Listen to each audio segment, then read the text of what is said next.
O Livro dos Médiuns, obra de Allan Kardec, parte 5. Assim, espíritos que podemos considerar muito adiantados ainda não conseguiram sondar a natureza da alma. Como poderíamos nós fazê-lo? É, portanto, perder tempo querer perscrutar o princípio das coisas, como foi dito em O Livro dos Espíritos.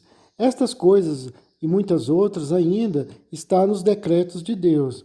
Pretender esquadrinhar, com o auxílio do Espiritismo, o que escapa à alçada humana é desviá-lo do seu verdadeiro objetivo, é fazer como a criança que quisesse saber tanto quanto o velho. Aplique o homem o Espiritismo em aperfeiçoar-se moralmente, eis o essencial. O mais não passa de curiosidade estéril e muitas vezes orgulhosa, cuja satisfação não o faria adiantar um passo. O único meio de nos adiantarmos consiste em nos tornarmos melhores.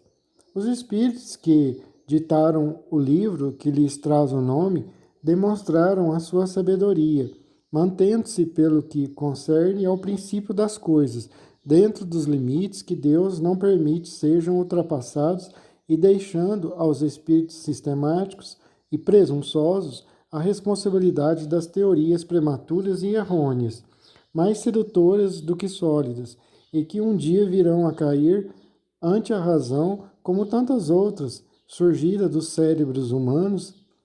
Eles, ao justo, só disseram o que era preciso para que o homem compreendesse o futuro que o aguarda e para, por essa maneira, animá-lo à prática do bem.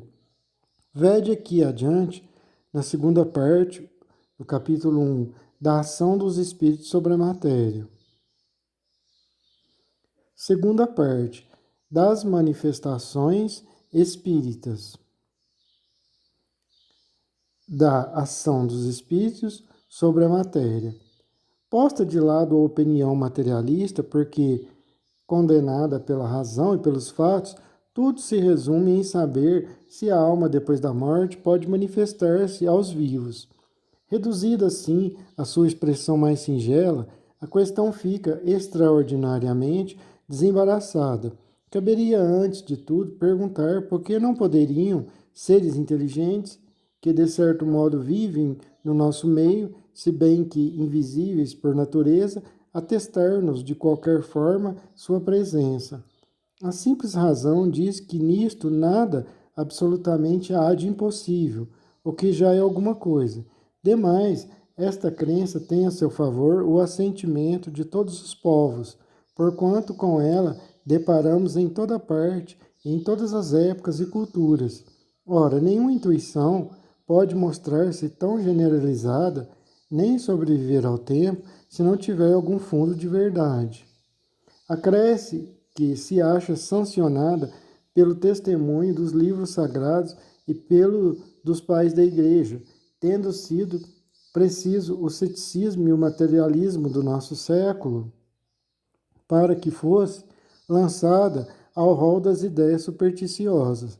Se estamos em erro, aquelas autoridades o estão igualmente. Mas isso não passa de considerações de ordem moral. Uma causa, especialmente, ha contribuído para fortalecer a dúvida, numa época tão positiva como a nossa, em que toda a gente faz questão de se inteirar de tudo, em que se quer saber o porquê e como de todas as coisas. Essa, pelo menos, pelos quais se podem manifestar. Adquirindo o conhecimento daquela natureza e destes meios, as manifestações nada mais apresentam de espantosas e entram no cômpito dos casos naturais. A ideia que se geralmente faz dos espíritos torna à primeira vista incompreensível o fenômeno das manifestações. Como estas não podem dar-se senão exercendo o espírito ação sobre a matéria, os que julgam que a ideia de espírito implica a de ausência completa de tudo que seja matéria, perguntam com certa aparência de razão como pode ele obrar materialmente. Ora, aí o erro, pois que o espírito não é uma abstração, é um ser definido, limitado e circunscrito. O espírito encarnado no corpo constitui a alma. Quando o deixa por ocasião da morte, não sai dele despido de todo o envoltório. Todos nos dizem que conservam a forma humana e, com efeito, quando nos aparece, trazem as que lhe conhecíamos. Observamos-los atentamente no instante em que acabem de deixar a vida. Acham-se em estado de perturbação. Tudo se lhes apresenta confuso em torno. Veem perfeito ou mutilado conforme o gênero da morte, o corpo que tiveram. Por outro lado, se reconhecem, sentem vivos, alguma coisa lhes diz que aquele corpo lhes pertence e não compreendem como pode estar separados dele. Continuam a ver-se sob a forma que tinham antes de morrer e esta visão, em alguns, produz durante certo tempo singular ilusão, a de crerem ainda vivos. Falta-lhes a experiência do novo estado em que se encontram para se convencerem da realidade. Passado esse primeiro momento de perturbação, o corpo se lhes torna uma veste imprestável, de que se despiram e de que não guardam saudades.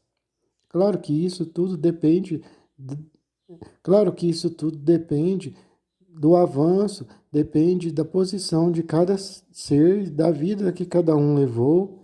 Em outras palavras, depende do progresso de cada ser humano.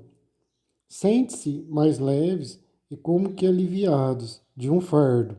Não mais experimentam as dores físicas e se consideram felizes por poderem elevar-se e transpor o espaço, como tantas vezes o fizeram em sonho quando vivos. Eu que estava falando, esqueci de falar que eu estava pontuando. Obviamente, eu estava falando meus pensamentos aí na parte do livro agora, segundos atrás. Eu estava pontuando em algumas coisas. Isso, é claro, depende da evolução de cada espírito. Cada espírito ele vai se encontrar no plano espiritual depois do seu desencarne, depois que ele deixar o corpo físico através da morte, ele vai se encontrar no plano de lá, em relação com a sua evolução, com como ele viveu, as coisas, tudo que ele semeou aqui na Terra, de bom ou de ruim, ele vai de lá ele vai colher. Isso também está relacionado ao nosso estado no além, onde o gênero de vida que teremos de lá, por assim dizer, como seremos exibidos, as coisas que vamos ter que enfrentar, tudo o que vivenciaremos de lá está de acordo com a nossa evolução, o que vemos, o que deixamos de ver. Isso é um campo sem fim, tem que, é o que falei de forma superficial, obviamente. Não mais experimentam as dores físicas e se consideram felizes por poderem elevar-se, transpor o espaço, como tantas vezes o fizeram em sonho quando vivos. Entretanto, malgrado a falta do corpo, comprova suas personalidades. Tem uma forma, mas que não os importuna, nem os embaraça. Tem finalmente consciência de seu eu e de sua individualidade. Que devemos concluir daí? Que a alma não deixa tudo no túmulo, que leva consigo alguma coisa. Numerosas observações e fatos irrecusáveis, de que mais tarde falaremos, levaram à consequência de que há no homem três componentes. Primeiro, a alma ou espírito. Princípio, quem se quiser, nota, quem se quiser reportar a tudo o que dissemos em O Livro dos Espíritos sobre os sonhos e o estado do espírito durante o sono, páginas 400 a 418, conceberá que esses sonhos, que quase tanta gente tem, em que nos vemos transportados através do espaço e como que voando, são mera recordação do que o nosso espírito experimentou quando durante o sono deixara momentaneamente o corpo material, levando consigo apenas o corpo fluídico, o que ele conservará depois da morte. Esses sonhos, pois, nos podem dar uma ideia do estado do espírito quando se houver desembaraçado dos entraves que o retém preso ao solo. Fim da nota. Voltando aqui, para não ficar perdido. Numerosas observações e fatos irrecusáveis, de que mais tarde falaremos, levaram à consequência de que há no homem três componentes. Primeiro, a alma, ou espírito.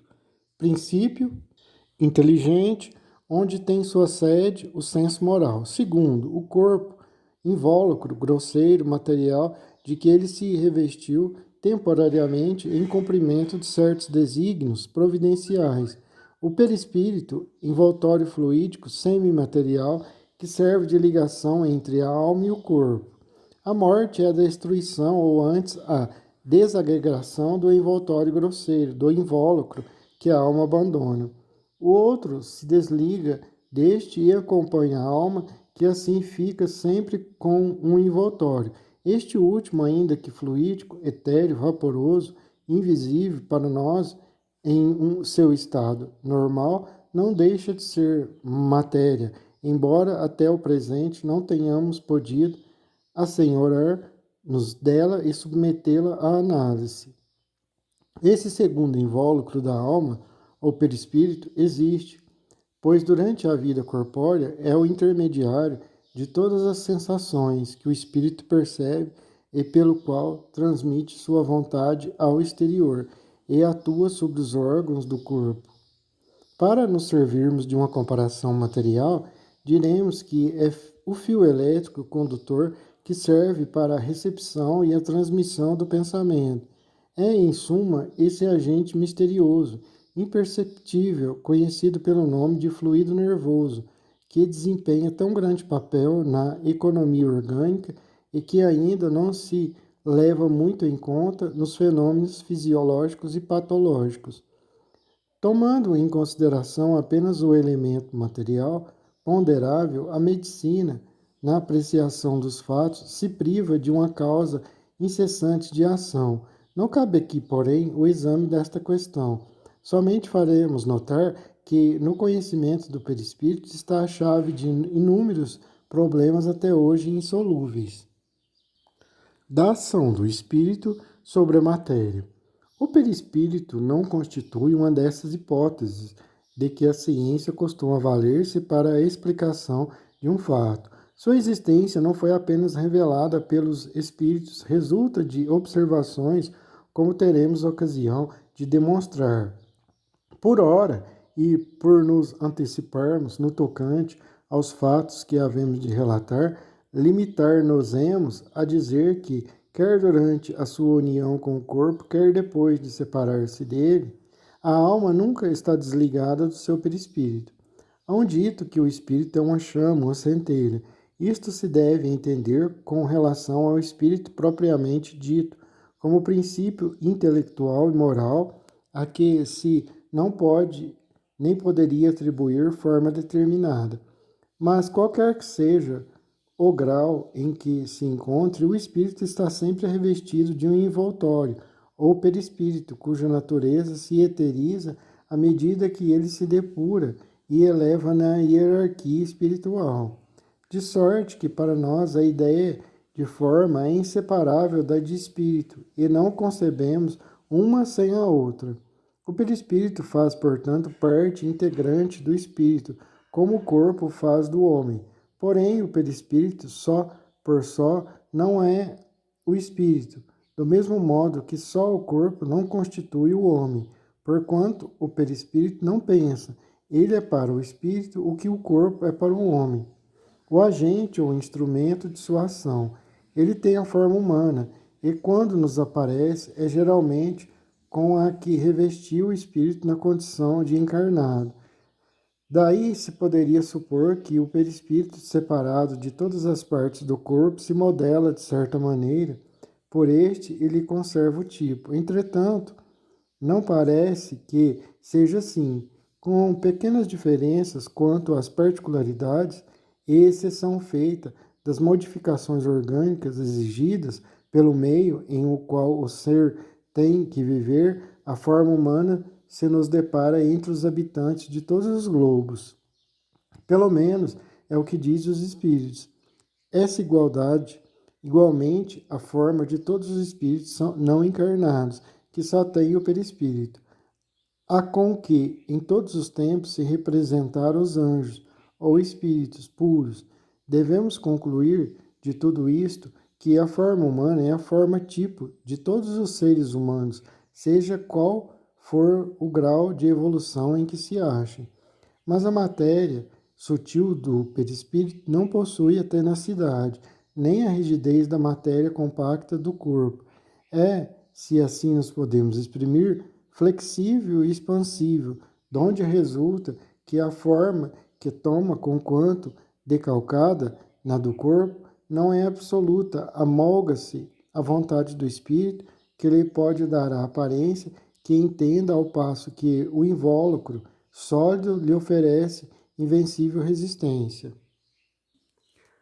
Livre desse obstáculo que o comprimia, o perispírito se dilata ou contrai, se transforma, presta-se, numa palavra, a todas as metamorfoses, de acordo com a vontade que sobre ele atua. Por efeito, essa propriedade do seu envoltório fluídico é o que o espírito quer dar-se a conhecer, pode, em sendo necessário, tomar a aparência exata que tinha quando vivo, até mesmo com os acidentes corporais que possam constituir sinais para o reconhecerem. Os espíritos, portanto, são, como se vê, seres semelhantes a nós, constituindo ao nosso derredor toda uma população invisível no estado normal. Dizemos no estado normal porque, conforme veremos, essa invisibilidade nada tem de absoluta. É claro que tudo aqui a pessoa tem que levar em consideração a evolução do espírito, que isso tudo, a evolução do espírito influencia em tudo, a evolução, o gênero de morte, tudo isso vai influenciar na próxima vida, na vida do que o espírito terá no plano espiritual, a sua evolução, o gênero de morte, como ele viveu aqui no plano físico, tudo isso vai influenciar. Voltemos à natureza do perispírito, pois que isto é essencial para a explicação que temos de dar. Dissemos que, embora fluídico, o perispírito não deixa de ser uma espécie de matéria, o que decorre do fato das aparições tangíveis a que volveremos. Sobre a influência de certos médios, tem-se visto aparecer em mãos com todas as propriedades de mãos vivas que, como estas denotam calor, podem ser palpadas, oferecem a resistência de um corpo sólido, agarram os circunstantes e, de repente, se dissipam quais sombras. A ação inteligente dessas mãos, que evidentemente obedecem uma vontade, executando certos movimentos, tocando até melodias no instrumento, prova que elas são parte visível de um ser inteligente invisível. A tangibilidade que revelam, a temperatura, a impressão, em suma, que causam aos sentidos, porquanto se há verificado que deixam marcas na pele, que dão pancadas dolorosas, que acariciam delicadamente, provam que são de uma matéria qualquer. Seus desaparecimentos repentinos provam, além disso, que essa matéria é eminentemente sutil e se comportam como certas substâncias que podem alternativamente passar do estado sólido ao estado fluídico e vice-versa. A natureza íntima do espírito, propriamente dito, isto é, do ser pensante, desconhecemos-la por completo. Apesar de seus atos, ele nos releva e seus atos não nos podem impressionar os sentidos a não ser por um intermediário material. O espírito precisa, pois, de matéria para atuar sobre a matéria. Tem por instrumento direto de sua ação o perispírito, como o homem tem o corpo. Ora, o perispírito é matéria, conforme acabamos de ver. Depois serve-lhe também de agente intermediário, o fluido universal, espécie de veículo sobre que ele atua, como nós atuamos sobre o ar para obter determinados efeitos por meio da dilatação, da compressão, da propulsão ou das vibrações. Considerada deste modo, facilmente se concebe a ação do espírito sobre a matéria. Compreende-se, desde então, que todos os efeitos que daí resultam cabem na ordem dos fatos naturais e nada têm de maravilhosos. Só pareceram sobrenaturais porque se lhes não conhecia a causa. Conhecida esta, desaparece o maravilhoso, e essa causa se inclui toda nas propriedades semimateriais do perispírito. É uma ordem nova de fatos que uma nova lei vem explicar e dos quais, dentro de algum tempo, ninguém mais se admirará, como ninguém se admira hoje em dia de se corresponder com outra pessoa a grande distância, em alguns minutos, por meio da eletricidade. Perguntar-se-á, talvez, como pode o espírito, com o auxílio da matéria tão sutil, atuar sobre corpos pesados e compactos, suspender mesa, etc. Semelhante objeção, certo que não será formulada por um homem de ciência, visto que, sem falar das propriedades desconhecidas que esse novo agente pode possuir, não temos exemplos análogos sob as nossas vistas. Não é nos gases mais rarefeitos, nos fluidos imponderáveis, que a indústria encontra os seus mais possantes motores? Quando vemos o ar abater edifícios, ou vapor deslocar enormes massas, a pólvora gasificada levantar rochedos, a eletricidade lascar árvores e fender paredes, que dificuldades acharemos em admitir que o espírito, com o auxílio do seu perispírito, possa levantar uma mesa, sobretudo sabendo que esse perispírito pode tornar-se visível, tangível e comportar-se como um corpo sólido. Capítulo 2. Das manifestações físicas das mesas girantes. Dá-se o nome de manifestações físicas às que traduzem por efeitos sensíveis, tais como ruídos, movimentos e deslocação de corpos sólidos. Uma das são espontâneas, isto é, independentes da vontade de quem quer que seja. Outras podem ser provocadas. Primeiramente, só falaremos destas últimas. O efeito mais simples, e um dos primeiros que foram observados, consiste no movimento circular impresso a uma mesa.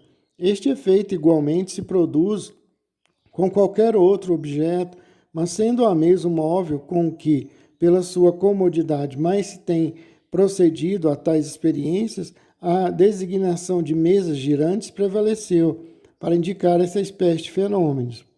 Quando dissemos que este efeito foi um dos que primeiro se observaram, queremos dizer nos últimos tempos, pois não há dúvida de que todos os gênios de manifestações eram conhecidos desde os tempos mais longínquos, visto que são efeitos naturais, necessariamente se produziram em todas as épocas.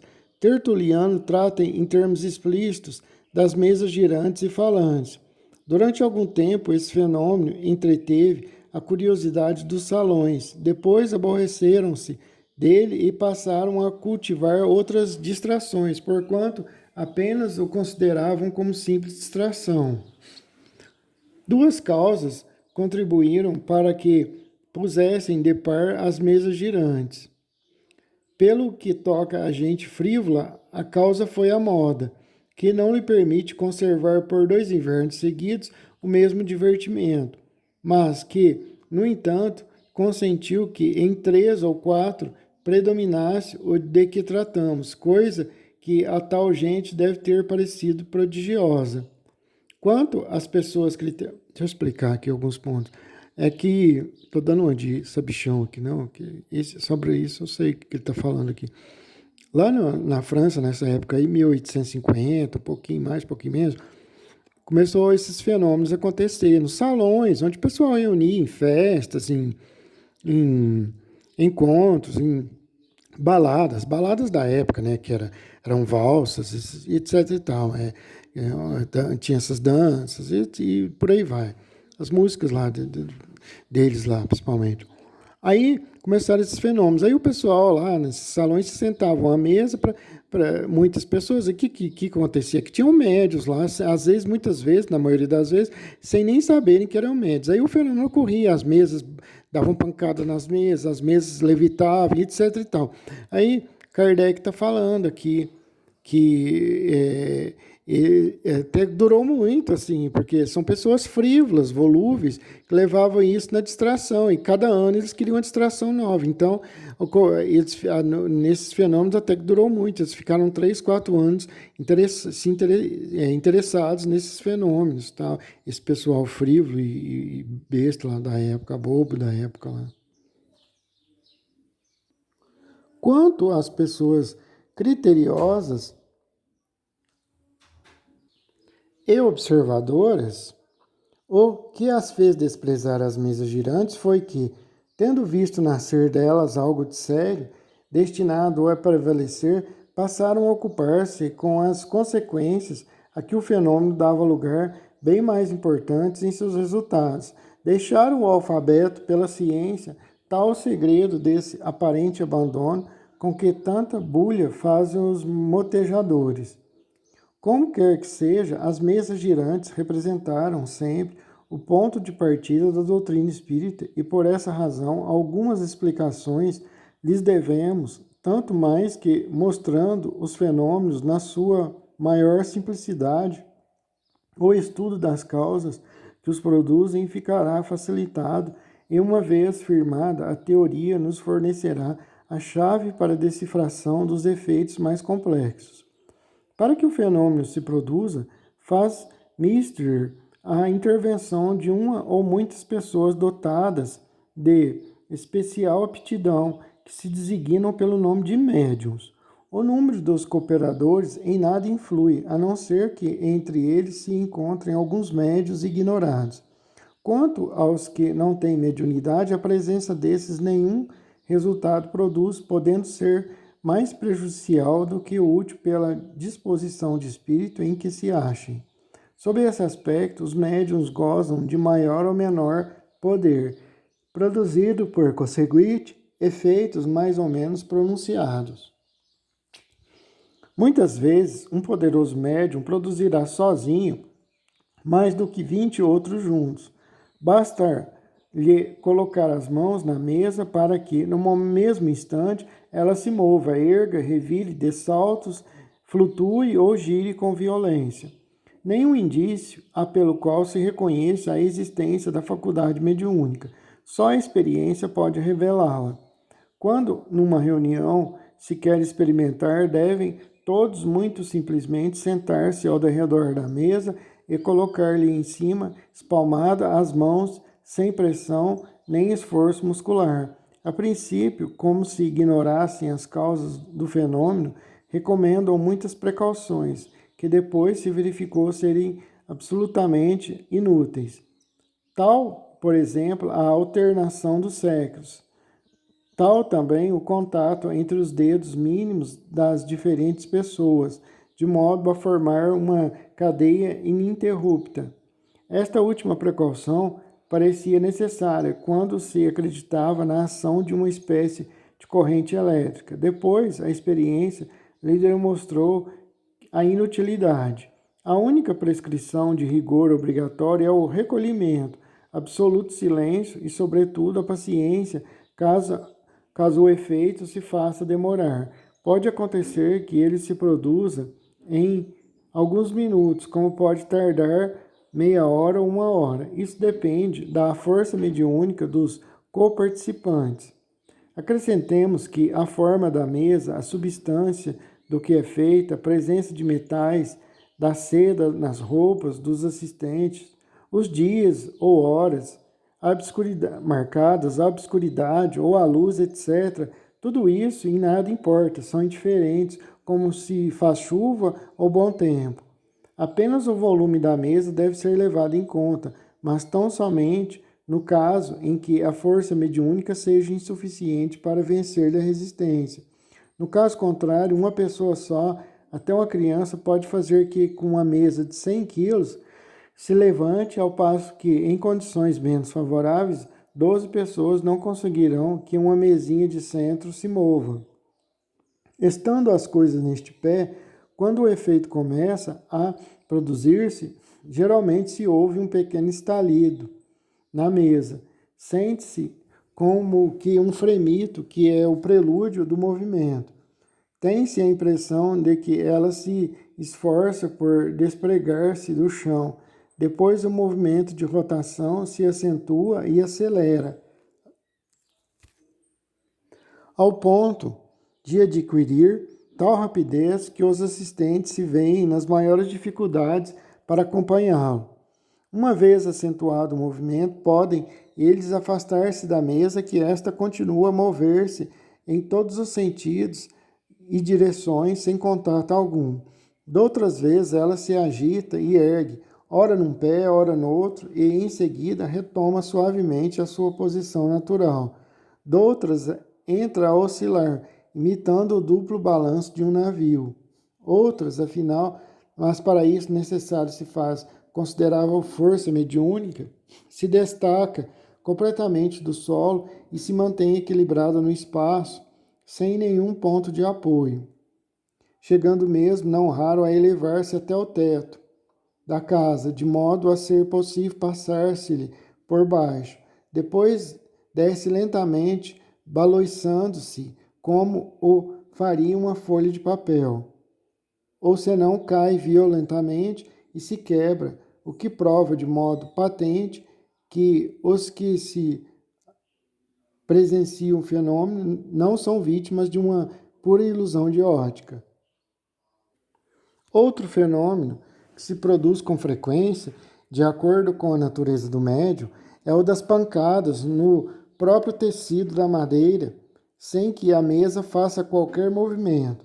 Essas pancadas, às vezes muito fracas, outras vezes fortes, se fazem também ouvir nos outros móveis do compartimento, nas paredes e no forro. Dentro em pouco voltaremos a esta questão. Quando as pancadas se dão na mesa, produzem nesta uma vibração muito apreciável por meio dos dedos e que se distingue perfeitamente aplicando-se-lhe o ouvido. Capítulo 3. Das manifestações inteligentes. No que acabamos de ver, nada certamente revela a intervenção de uma potência oculta e os efeitos que passamos em revista poderiam explicar-se perfeitamente pela ação de uma corrente magnética ou elétrica ou ainda pela de um fluido qualquer. Tal foi precisamente a primeira solução dada a tais fenômenos e que, com razão, podia passar por muito lógica. Teria, não há dúvida, prevalecido se outros fatores não tivessem vindo demonstrá-la insuficiente. Estes fatos são as provas de inteligência que eles deram. Ora, como todo efeito inteligente há de por força derivar de uma causa inteligente, ficou evidenciado que, mesmo admitindo-se em tais casos a intervenção da eletricidade ou de qualquer outro fluido, outra causa a essa se achava associada. Ele está querendo dizer, o Kardec, que os fenômenos ocorriam, né? Pancada nas mesas, as mesas ficavam um pé só, as mesas se moviam, se balançavam assim para lá e para cá, se erguiam, às vezes levitavam, mas isso, até aí não provava nada, que isso tudo era um trabalho de espíritos, né? Eram ocorrências que eram feitas, realizadas por espíritos. Mas aí ele vem falando sobre acompanhe, se tiver alguém acompanhando, que você vai ver o que ele está querendo dizer. Que esses fenômenos, esses efeitos, esses fenômenos, eles mostraram que eles provinham de algo inteligente. Por quê? Porque aqui você vai entender por quê. Qual era ela? Qual a inteligência? Foi o que o segmento das observações mostrou. Para uma manifestação ser inteligente, indispensável não é que seja eloquente, espirituosa ou sábia, basta que prove ser um ato livre e voluntário, exprimindo uma intenção ou respondendo a um pensamento. De certo, quando uma ventoinha se move, toda gente sabe que apenas obedece a uma impulsão mecânica, a do vento. Mas se reconhecessem nos seus movimentos sinais de serem eles intencionais, se ela girasse para a direita ou para a esquerda, se alguém dissesse pare, ela parasse, se alguém dissesse salta para o chão, a ventoinha saltasse para o chão, isso denotaria que seria uma ventoinha pensante.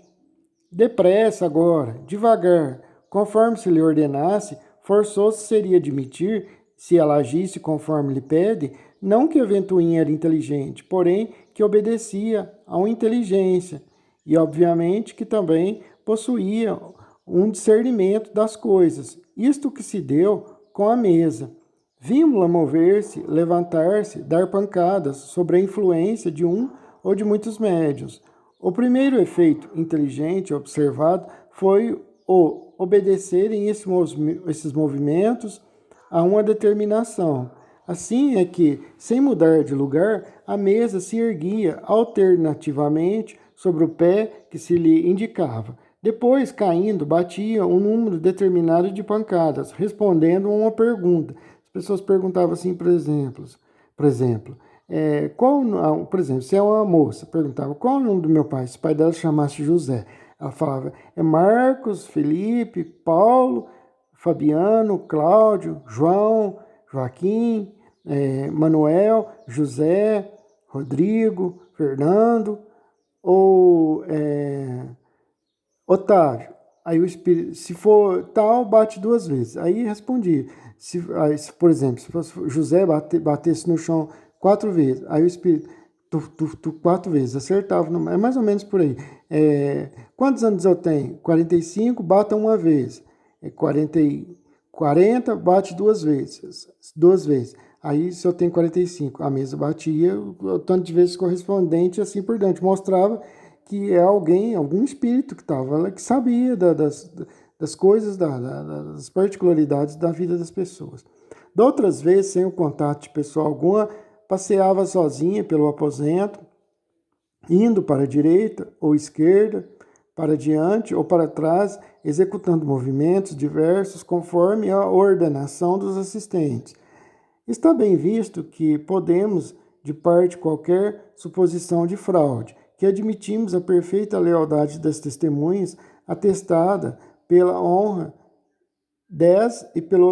pela honradez e pelo absoluto desinteresse de todos. Falaremos mais tarde dos embustes contra os quais manda a prudência que esteja sempre precavido. Por meio de pancadas e, sobretudo, por meio dos estalidos, de que há pouco trataremos, produzidos no interior da mesa, obtêm-se efeitos ainda mais inteligentes, como sejam a imitação dos rufos do tambor, da fuzilaria de descarga por fila ou por pelotão, de um canhoneio, depois a do ranger da serra, dos golpes do martelo, do ritmo de diferentes áreas, etc. Era, como bem se compreende, um vasto campo a ser explorado. Raciocinou-se que, se naquilo havia uma inteligência oculta, forçosamente lhe seria possível responder a perguntas, e ela de fato respondeu, por um sim, por um não, dando o número de pancadas que se convencionara para um caso e outro. Por serem muito insignificantes essas respostas, surgiu a ideia de fazer-se que a mesa indicasse as letras do alfabeto e compusesse assim palavras e frases. Estes fatos, repetidos à vontade por milhares de pessoas em todos os países, não podiam deixar dúvida sobre a natureza inteligente das manifestações. Foi então que apareceu um novo sistema, segundo o qual essa inteligência seria a do médium, do interrogante ou mesmo dos assistentes. A dificuldade estava em explicar como semelhante inteligência podia refletir-se na mesa e se expressar por pancadas. Averiguado que estas não eram dadas pelo médium, deduziu-se que então o eram pelo pensamento. Mas o pensamento a dar pancadas constituía fenômeno ainda mais prodigioso do que todos os que haviam sido observados. Não tardou que a experiência demonstrasse a inadmissibilidade de tal opinião. Efetivamente, as respostas, muito a miúde, se achavam em oposição formal às ideias dos assistentes, fora do alcance intelectual do médium e eram até dadas em línguas que este ignorava completamente ou referia fatos que todos desconheciam. São tão numerosos os exemplos que quase impossível é não ter sido disso testemunha muitas vezes quem quer que já um pouco se ocupou com manifestações espíritas. Citaremos apenas um que nos foi relatado por uma testemunha ocular. Num navio da Marinha Imperial Francesa, estacionado nos mares da China, toda a equipagem, desde os marinheiros até o Recapitulando, no navio da Marinha Imperial Francesa, estacionado nos mares da China, toda a equipagem, desde os marinheiros até o Estado-Maior, se ocupava em fazer que as mesas falassem. Tiveram a ideia de evocar o espírito de um tenente que pertencera à guarnição do mesmo navio e que morrera havia alguns anos. O espírito veio e, depois de várias comunicações que a todos encheram de espanto, disse o que segue, por meio de pancadas. Peço-vos instantemente que mandeis pagar ao capitão a soma de... Não está aqui, então, indicava a cifra, que lhe devo e lamento não ter podido restituir-lhe antes da minha partida. Ninguém conhecia o fato. O próprio capitão já havia esquecido esse débito, aliás, mínimo, mas procurando nas suas contas, encontrou a nota da dívida do tenente, de importância exatamente idêntica à que o espírito indicara. Perguntamos, do pensamento de quem podia essa indicação ser o reflexo? Aperfeiçoou-se a arte de obter comunicações pelo processo das pancadas alfabéticas, mas o meio continuava a ser muito moroso. Algumas, entretanto, se obtiveram de certa extensão, assim como interessantes revelações sobre o mundo dos espíritos. Estes indicaram outros meios, e a eles se deve o das comunicações escritas.